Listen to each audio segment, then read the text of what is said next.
It wasn't disappointing at all, despite Martin not talking about classical sex. What an amazing story, yeah? What about the women in the room? How many women in the room? Woo!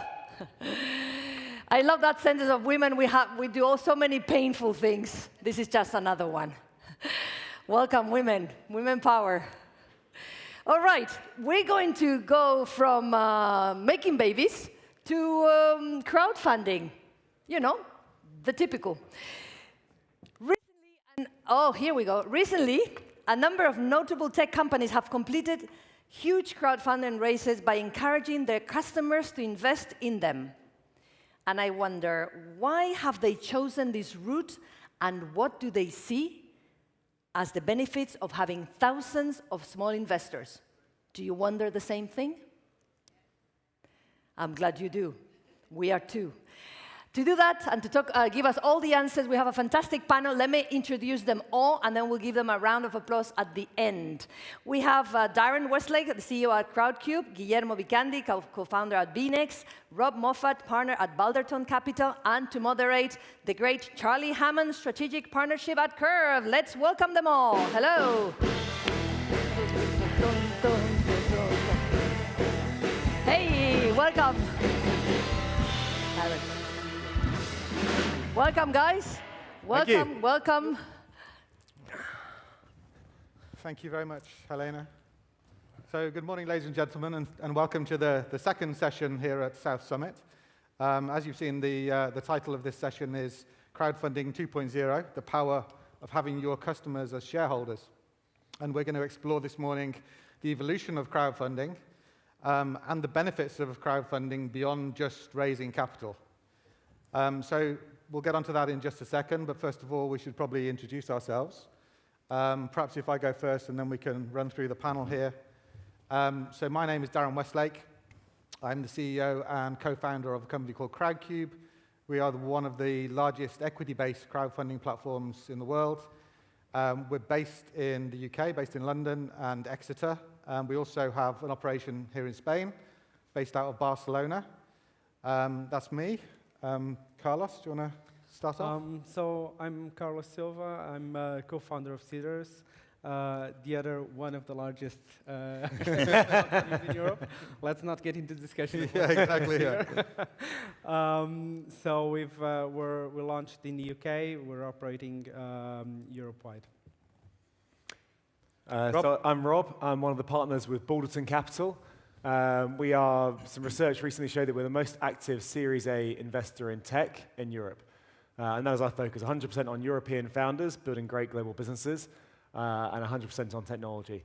I personally focus on fintech and insurance. I've been doing that for 10 years. In fintech, we're investors in Crowdcube. We're also investors in companies like Revolut, Comply Advantage, Zego, and others, Nutmeg. And I'm also on the board of CarWow, who are currently raising on Crowdcube. Mm-hmm. So my name is Guillermo Vicandi. I am CEO and co-founder of Bnext. Bnext is the leading Spanish neobank. We launched only 18 months ago, and we now have somewhere around 300,000 active customers here. The first fundraise that we did in Crowdcube, a very small round back then, but to get our business started. And now, like I said, we're leading here in Spain, and we're headed to try and lead in Latin America as well. Cool. I'm Charlie. I work for a fintech platform called Curve. We're a London-based firm. Just closed our Series B. On the back of that, we did a crowdfunding round with Crowdcube. Great, thanks, guys.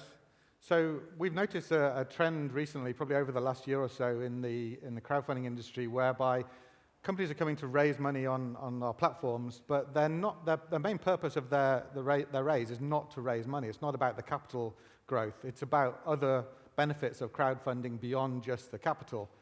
I guess one of the most prominent companies that we've seen do that is a company called Monzo, which you guys might be aware of. They're basically a challenger bank in the UK. They pretty much do a similar model to Bnext in the UK, growing very, very quickly. And last year, they did a Series E round, which was a very large round. They raised £100 million or so, of which £80 million came from institutional investors, principally from Axel and another big VC in the US. But also they carved out 20 million of that round, and they just decided to raise 20 million from the crowd. And the crowd in particular, the people they were targeting was their existing customers. So they wanted their customers to become investors. And that went incredibly well. So they raised 20 million pounds, as they planned to, in just 3 hours from 36,000 investors, 36,000 of their customers. So there's been this big shift in the way that companies are using equity crowdfunding. So it'd be good to talk about that a little bit more and get people's views on why companies like Monzo are doing that. Rob, I guess you follow the industry pretty closely. I'd be interested in your thoughts on why Monzo did that and what the benefits they saw of doing it. So I think you go back to sort of why we invested in Crowdcube in the first place and why we think this whole sector is interesting is exactly that. Obviously, crowdfunding in a way is a threat to venture capital. It's a different way of funding businesses. It doesn't involve VCs, which that was how it was perceived, I think, by some people, sort of say 5-7 years ago. And I think what we've realized over time is very much a compliment. The businesses, they want to get a established name on board, someone like a Balderton to do the due diligence, to provide that validation. They think this is a great opportunity. But then they can also add a huge chunk of money from the crowd, and they can get their customers really engaged in the business. And we like this circularity that you have a business like CarWow comes on Crowdcube. They get their customers onto Crowdcube, so anyone who's bought a car on CarWow is like, oh yeah, this is a good idea, this is a good business, I'd love to invest. And that gets them onto Crowdcube. Then they might invest in another 10 businesses on Crowdcube. Equally, you have existing Crowdcube investors who invested in Monzo are looking for more opportunities, they're investing in CarWow. So you get this really beneficial, virtuous circle of getting people to really engage with their companies. So that's what we love about the crowdfunding model. Cool. And Guillermo, what did you make of the Monza Race? I guess you were, in particular, were following it really closely. So look, in our particular case, when we decided to do the crowdfunding, it was pretty simple, the decision. It was just a matter of, we do need the money, of course, to get the business running, but what we really need is a client base that are the most loyal ambassadors that we can get, right? Because we're going to build our business on top of those guys, right? Yeah. So we did a 300,000 raise, so of course nothing compared to the guys in Monza or to what these guys just did. But for us it was very relevant because we got somewhere around 70 investors that still to date are one of the most active guys that we have in our community. They are one of our most loyal ambassadors. And when you track who are the customers that have brought more customers to the platform, have referred the app more, you'll still find a lot of the investors from the early crowdfunding campaigns that we did in that list, right? And I believe that the guys this is as valid for a very early series seed round like we did.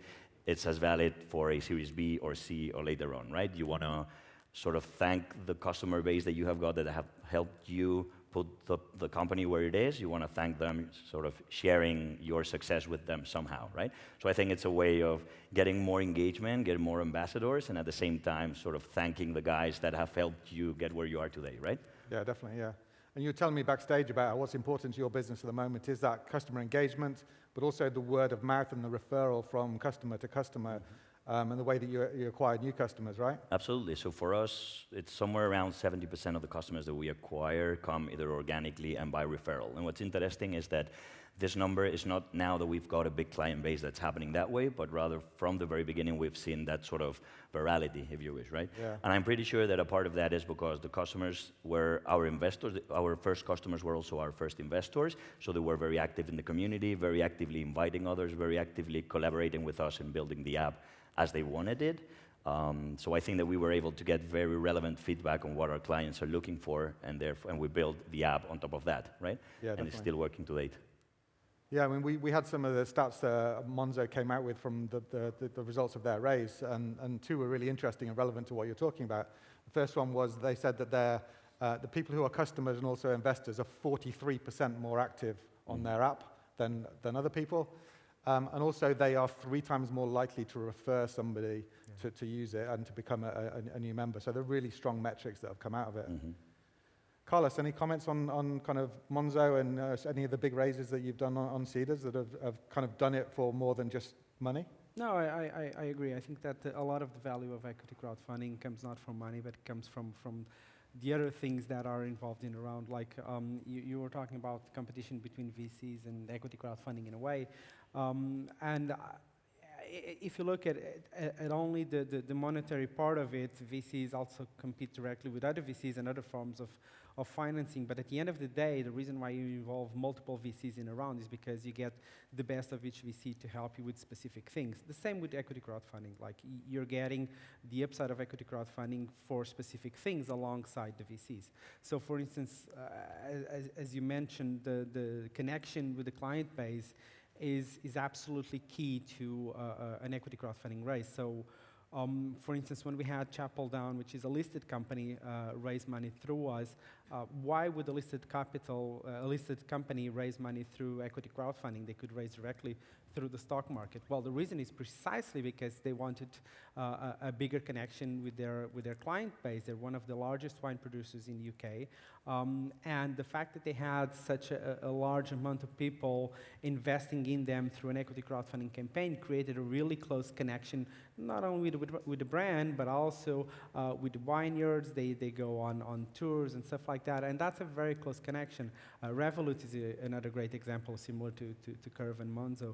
So they did a 60 million round a while ago, and they carved out about a 5 million to raise through us. And it was not because they needed the money, because they were oversubscribed. It was because they wanted the connection with their client base. And I think that's absolutely key when we're talking about equity crowdfunding. Yeah, absolutely, yeah. And Charlie, you just done an amazing raise with Curve. You were telling me some of the stats that you achieved when you did the raise a little bit earlier. It'd be great if you could share the whole experience of why Curve did the raise, why they chose to raise money this way, and the success that you have, and how you did it, because you managed the campaign, and you were the guy behind doing it, right? Yeah, so I actually previously worked at Crowdcube before joining Curve, so naturally it was a logical step for us. So yeah, as I said, we closed our Series B in June this year. And kind of but not any Series B, just tell how much you raised, man. Oh, we raised 6 million quid through Crowdcube in 4.5 hours. So I think we averaged 360 quid of investment per second over that time frame. We had 29,000 people register interest before going live. It can be quite difficult to kind of project how things are going to go, but we knew there would be significant interest when we had those numbers come back through. So yeah, it was definitely a huge success for us. We ended up with 9,500 investors, which are now going to be our brand evangelists and have a vested interest in the business's success. So they'll be kind of out in the streets promoting our product and pushing us forward. So it's huge for us. Great. And can anybody tell me any other benefits that they've seen companies get from having crowd investors? I mean, I've got a few examples that we've seen at Crowdcube, for instance. Product engagement from Monzo. Go Henry, who did a large raise with Crowdcube, did it just for the number of downloads on their app to increase those. Referral we've talked about, so Chip and Monzo both did it for kind of those referral and that kind of customer acquisition. Also reduction in churn and kind of improved retention, Chip. Another really interesting one was a company called Free Trade that have done a number of raises with us now. And their CEO was telling me the other day about how they've managed to recruit a lot of their team. More than half of their team have come through their investor base. So they invested in the company, and then they reached out to their investor base when they were doing recruitment, and they've recruited people through their investor base, which is a really interesting thing to think about. It's interesting when they're sort of blurring the lines between equity investing and crowd investing, right? Yeah. They're all about being a free trading app, and yet their customers also want to get pieces of private companies. Yeah, exactly. And I think that barrier starts to become a lot more fuzzy between an AIM-listed company or a sort of small market-listed company versus a Crowdcube or Seeders company. Yeah, that's right. So Rob, you're on the board of CarWow. I'd love to hear the kind of conversation that went on, if you can disclose it at the board, when somebody proposed doing equity crowdfunding as part of the round, when obviously they could have, they've raised like 100 million in investment from institutions in the past. But it'd be great to hear that discussion that went on as to why you chose to do equity crowdfunding. So, yeah, I mean, I've been pushing CarWow to do crowdfunding for a while. Obviously, I've got a slight bias, but I think for them it makes a lot of sense. So the reason is, the car buyers are generally an affluent population. They're very similar to the people who invest on Crowdcube and Seeders. There should be high crossover of people, and that should make it a very effective crowdfunding raise. So something I pushed for them to do a year or two ago. Their pushback at the time was crowdfunding works really well for anything involving alcohol, breweries, wineries, etc., or anything in fintech. And there's a lot of like massive fintech raises, and they're like, we're a car marketplace. What's the precedent? And that I think was the nerves on their side. That there's a bit of work to do to make sure you've got a great presentation on Crowdcube to make sure that it works very well. And they were trying to say, okay, if we only end up with, I don't know, 500 customers or 300 customers investing, that's not enough. And what we've been delighted with this raise so far is I think we have north of 5,000 people investing. We have, I think, 5 million euros invested so far, still going. Yeah, amazing. So really getting a significant number of users engaged, raising significant capital. Again, for CarWow, it's not about the money. They have us, Axel, Vitruvian, Mercedes-Benz, all as investors. They have plenty of money around the table. It's about that connection to the crowd. And you mentioned the nervousness on board. Was that from the institutions, or was it from the kind of the management, or more from the management, actually. Well, yeah, management and other VCs. I think there's a certain element of other VCs having to really accept there's actually a significant part of the funding environment, and it takes VCs a while to get that. We can be a bit slow. And then also from getting the management really engaged with it. It's an education process. I think it takes time. This is changing how you finance businesses is not something that happens very often, so it takes time to really change people's outlook. Yeah, I had a question about that actually, which was when we started Crowdcube, and I think Carlos, when you started Seeders around the same kind of time, VCs were really reluctant to invest in companies and get behind crowdfunding. They were very skeptical about crowdfunding as a funding mechanism, full stop. And there was this kind of rumor that was going around amongst founders that if you got investment via crowdfunding, then no VC would ever invest in you. And I think in the UK that's changed enormously over the last kind of 5 or 6 years in particular.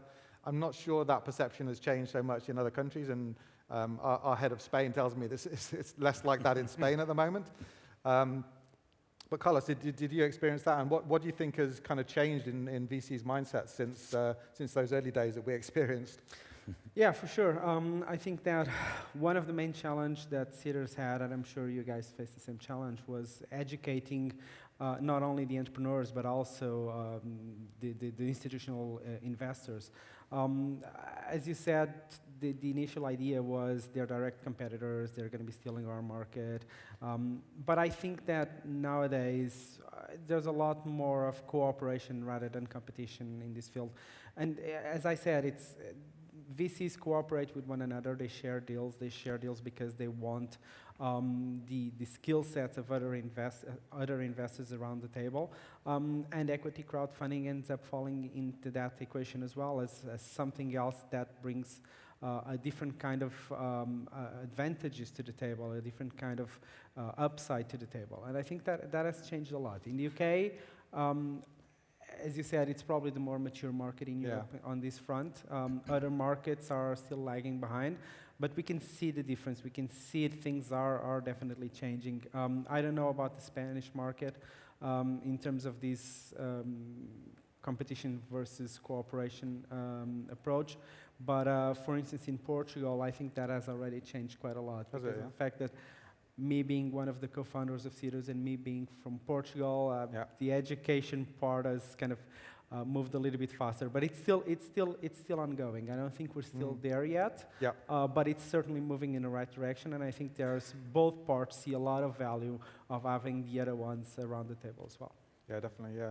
And I gotta say, Darren, sorry to jump in here, but I think that at least in Spain, the advances in legislation that we're having, it helps crowdfunding a lot, right? Because you probably remember that what happened to us the first time that we did a crowd, it was like, what, maybe 2 years ago, 3 years ago? Yeah. We needed to have all the investors directly to our cap table, you remember? And that's the problem, right? So then I go talk to Rob and I say, look, this is my cap table. And he says, but you've got 50 people here, right? What is this, right? Yeah. So that downside blurs a bit the upside of having ambassadors and stuff, right? But as soon as we are able to put them in vehicles, to do it in a way that's easier to handle 35,000 or 9,000 investors, it's easier to handle, like operationally speaking, then you only see the upside of having 9,000 guys that love the brand and are going to recommend it, right? So I think that the advances that you guys in the UK are way ahead of the rest of continental Europe, but the advances that we're having here, at least in Spain, regulatory speaking, are also helping a lot to get crowdfunding as Yeah, definitely. funding tool. And part of that, as you mentioned, is due to having a nominee structure whereby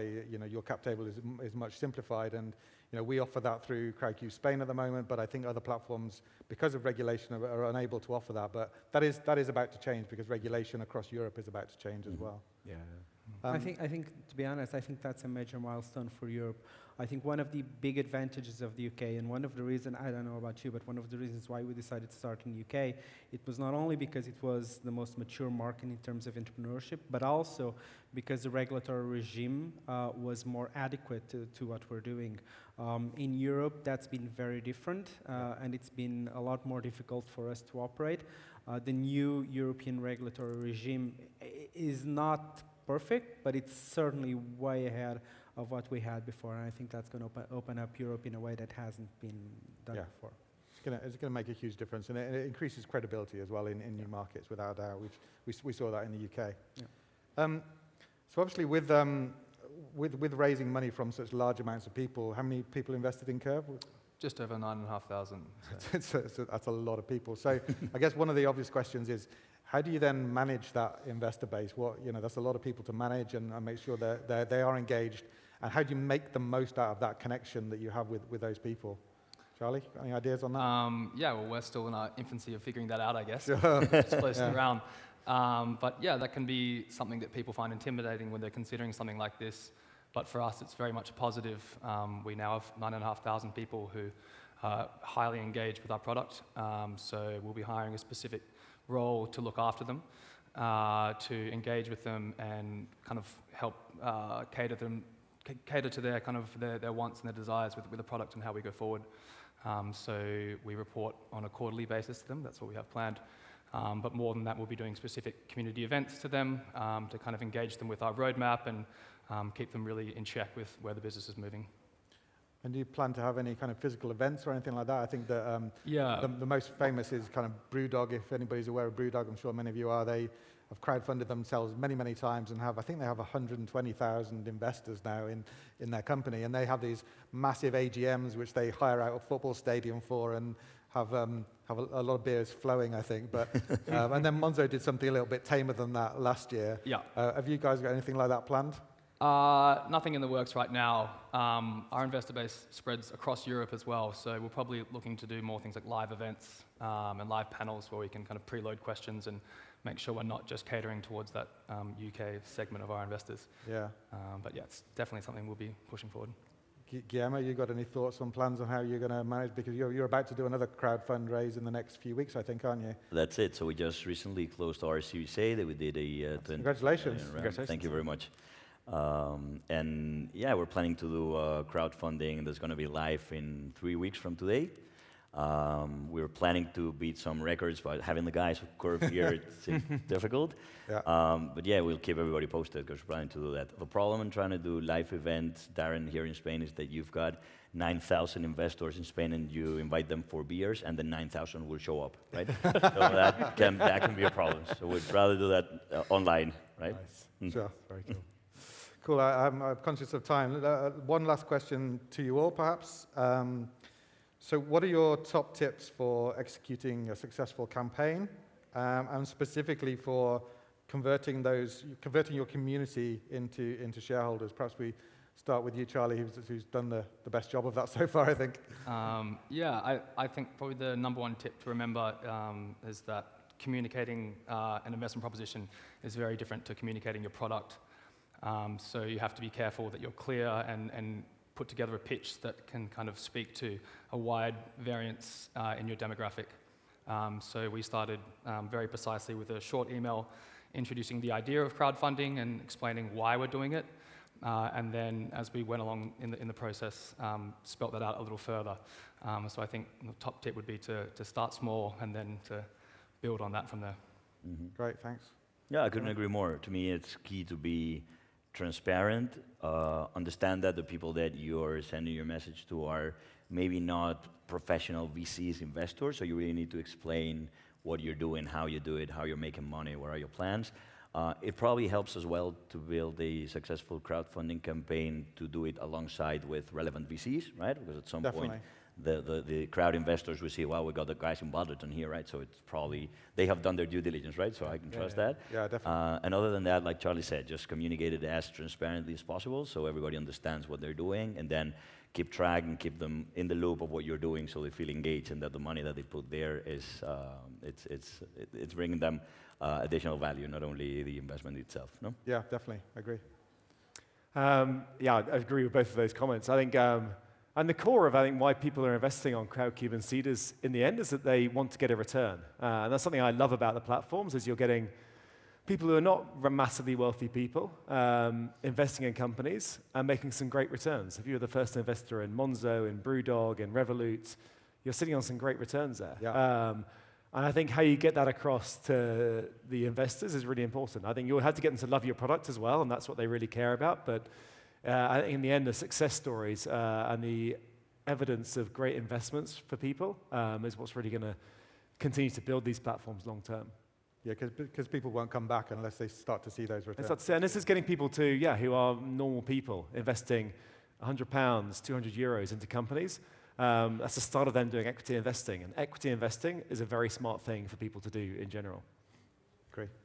Carlos? No, I agree. I think the first one is be prepared, prepare way in advance. I think one of the biggest mistakes that entrepreneurs do when they come to Seeders, for instance, is they want to go live really quickly. That's usually a huge mistake. The most successful campaigns that we've had on the website are the ones that spend like 2-3 months just preparing for the campaign. The campaign should be the last thing and should be kind of straightforward if you've prepared well enough. Communicating is really key as well. Being good at communicating with the investors, communicating in an effective and ongoing way. And the last one, the returns end up being key as well. So making sure that there's a liquidity or possibility of a liquidity for the investors. So Seeders has a secondary market that helps them kind of sell their shares if needed. And I think that ends up being critical as well. Yeah, good point. Well, it seems like our time's up, so it just remains for me to thank the panel. Thanks, Carlos, Rob, Guillermo, and Charlie. And thanks, guys, for listening. Thank you.